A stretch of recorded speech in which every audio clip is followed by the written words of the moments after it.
Hello viewers, आप सबका मेरे चैनल सुरभि सुबोध में हार्दिक स्वागत है। आज हम कक्षा 4 की पाठ्य पुस्तक गुंजन, जिसका दूसरा पाठ है ईदगाह, उसका सारांश देखेंगे।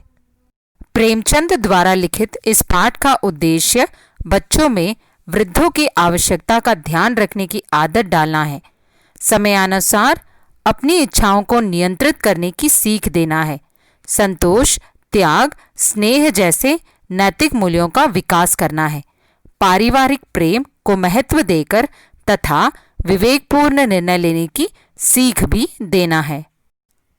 प्रस्तुत कहानी के महत्वपूर्ण पात्र हामिद और उसकी दादी हैं। हामिद के माता पिता बचपन में ही मर गए थे और वह अपनी दादी अमीना के साथ रहता था। रमज़ान के 30 रोज़ों के बाद आज ईद आई है। चारों ओर लोगों की चहल पहल है और सब ईदगाह जाने की तैयारी में लगे हुए हैं। लड़के सबसे ज़्यादा प्रसन्न हैं। सब अपने जेबों से पैसे निकालकर गिनते हैं। महमूद के पास 12 पैसे हैं और मोहसिन के पास 15 पैसे। इन पैसों से वह अपने लिए कई चीज़ें खरीदने वाले थे, जैसे खिलौने, मिठाइयाँ, बिगुल, गेंद आदि। सबसे ज्यादा खुश हामिद है। हामिद 4-5 साल का दुबला पतला लड़का है। उसके पिता हैजे के चलते मर गए थे और कुछ दिनों बाद उसकी माँ भी मर गई थी। हामिद का इस दुनिया में अपना कहने के लिए सिर्फ उसकी दादी अमीना ही थी। वे दोनों गरीबी में अपना जीवन बिता रहे थे। आज ईद का दिन है और उनके घर में खाने के लिए दाना भी नहीं है, लेकिन हामिद के मन में उम्मीद है। वह जब ईदगाह जाने के लिए निकलता है तब वह अपनी दादी से कहता है कि तुम डरना मत, मैं सबसे पहले आऊँगा।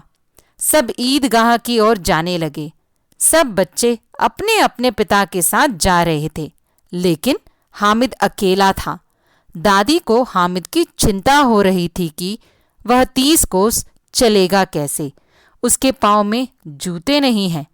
कहीं वो भीड़ में खो गया तो क्या होगा। बच्चे जब ईदगाह पहुंचते हैं तो वहां सजदा करते हैं, नमाज पढ़ते हैं और एक दूसरे से गले मिलते हैं। फिर बच्चे मेले में जाते हैं। सबसे पहले वे खिलौनों की दुकान की ओर जाते हैं। मोहसिन बिश्ती खरीदता है, महमूद सिपाही, नूरे वकील और सम्मी धोबन। हामिद खिलौनों को ललचाई आंखों से देखता है और फिर खुद को समझाता है कि ये तो मिट्टी के बने हैं, गिरेंगे तो टूट जाएंगे। फिर सब बच्चे मिठाइयों की दुकान में जाकर वहां से मिठाइयाँ खरीद कर खाते हैं, लेकिन हामिद मिठाइयाँ भी नहीं खरीद कर खाता। वह अपने मन पर काबू रखता है। मिठाइयों की दुकान के बाद लोहे की चीज़ों की दुकान भी आती है।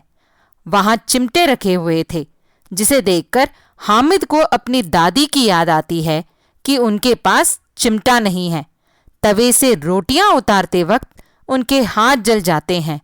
यदि वह यह चिमटा ले जाकर अपनी दादी को देगा तो वो बहुत खुश हो जाएंगी और उसे हजारों दुआएं देंगी। जब हामिद दुकानदार से चिमटे का दाम पूछता है तो वह 6 पैसे बताता है, जिसे सुनकर उसका दिल बैठ जाता है। वह दुकानदार से 3 पैसे में वह चिमटा मांगता है तो दुकानदार मना कर देता है। जब हामिद आगे बढ़ने जाता है तो दुकानदार उसे वापस बुलाकर उसे 3 पैसे में वह चिमटा दे देता है। हामिद उस चिमटे को शान से अपने कंधे पर रखकर अपने दोस्तों को दिखाता है। उसके दोस्त उसका मजाक उड़ाते हैं कि उसने ये चिमटा क्यों खरीदा, इससे वह क्या करेगा। घर आने पर हामिद की आवाज सुनकर अमीना दौड़कर आती है और वह उसे अपने गोद में बिठा लेती है। उसके हाथ में चिमटा देखकर वह पूछती है कि उसे वह कहाँ से मिला, तो वह कहता है कि उसने वह चिमटा 3 पैसे में खरीदा है। दादी उसे नासमझ समझती है और कहती है कि सारे मेले में उसे और कोई चीज नहीं मिली जो वह यह चिमटा उठा लाया। तो इसे सुनकर हामिद कहता है कि रोटी बनाते समय तुम्हारी उंगलियां जल जाती हैं, इसलिए मैं इसे तुम्हारे लिए खरीद कर लाया हूं। यह सुनते ही अमीना का क्रोध स्नेह में बदल जाता है।